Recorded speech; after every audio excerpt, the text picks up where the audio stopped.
Today is Sunday, August the 11th, 2024, and this morning I created and posted this video on urban renewal with this implication of the state digital equity plan and grant was awarded by the Biden administration via NTIA, and the implication that digital equity is not about ensuring that everyone has access, it's about the new real estate.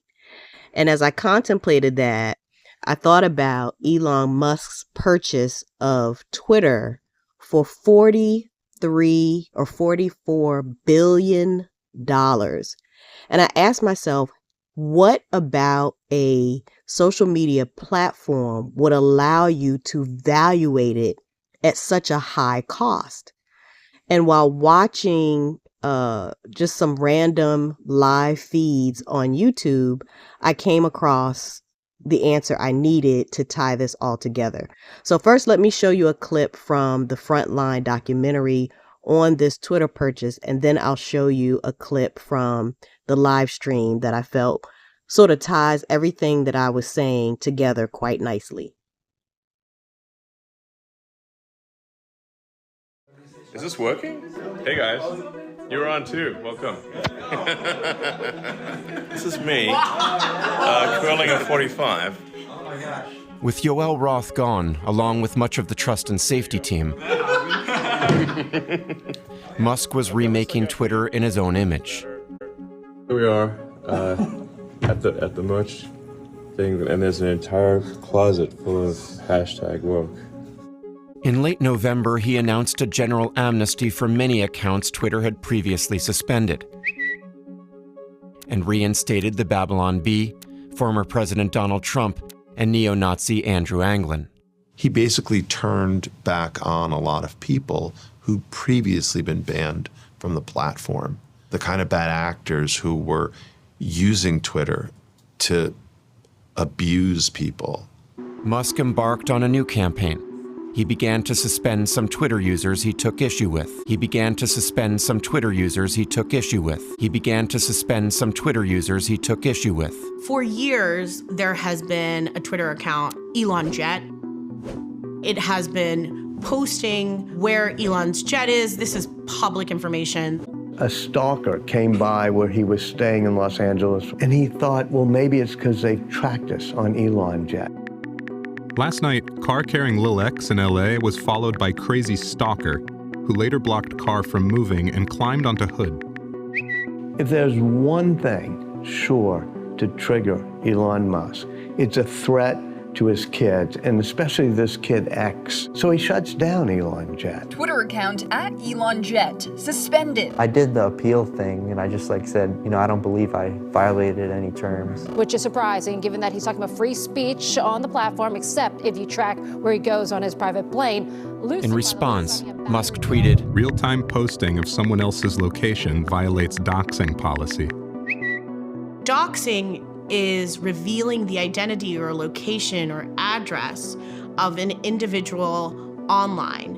A number of journalists posted links to the public flight pattern that anyone can find. And Elon got rid of those people too.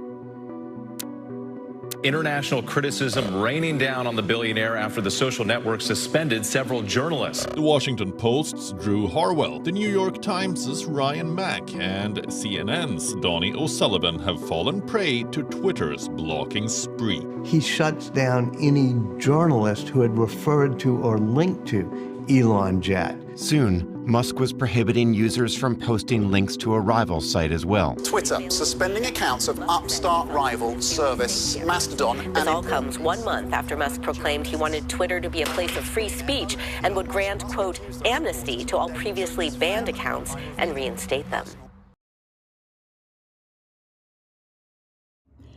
I want to share now this clip from the Lapeef Network, which I have highlighted in videos before.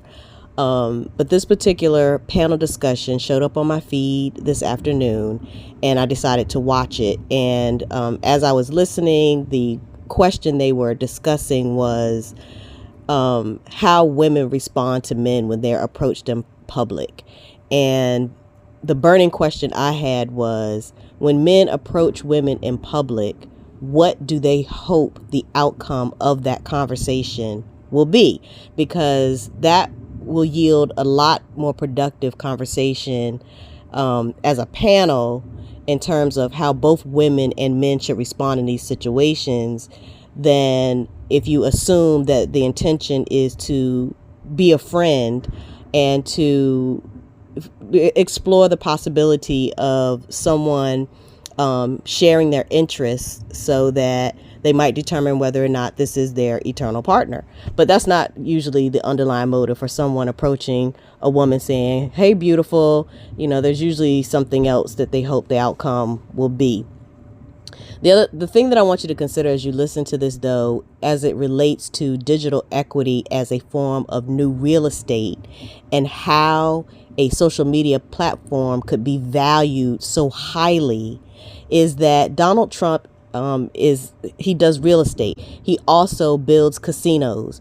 And we know that recently we opened a huge casino right here across the water from Norfolk in Portsmouth. There's been some commission violations and fines and things like that, but they're still open.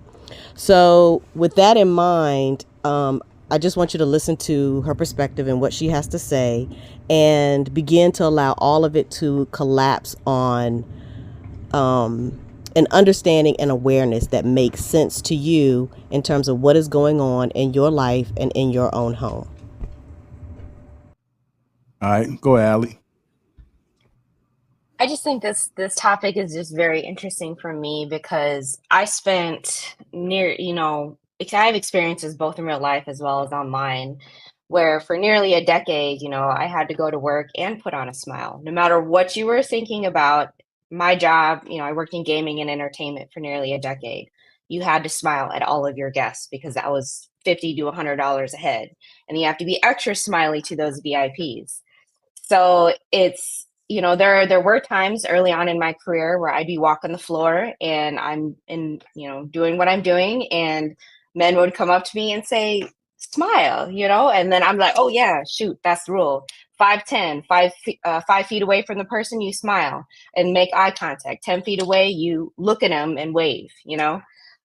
So I feel like that's probably why I almost always have like a smile in working in marketing. But you have to, it's a delicate dance because you have to know that audience and that person, because there was an instance where we had a heavy hitter blackjack player, right? Would always stop and talk to me. I'd be on my P's and Q's, suited and booted, do my thing, talk, Dude followed me home, Dudes are crazy, wanted my information, all that sort of stuff. I handled it how I needed to with, what I needed to do at the casino.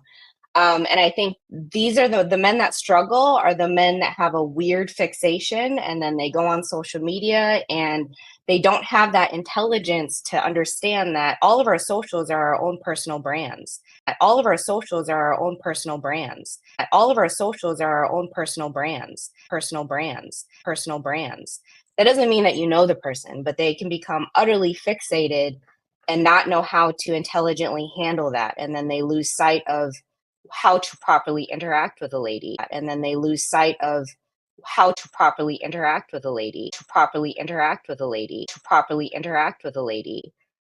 So I think because of media, because of communications, because of those things, I think more and more men are struggling with rejection.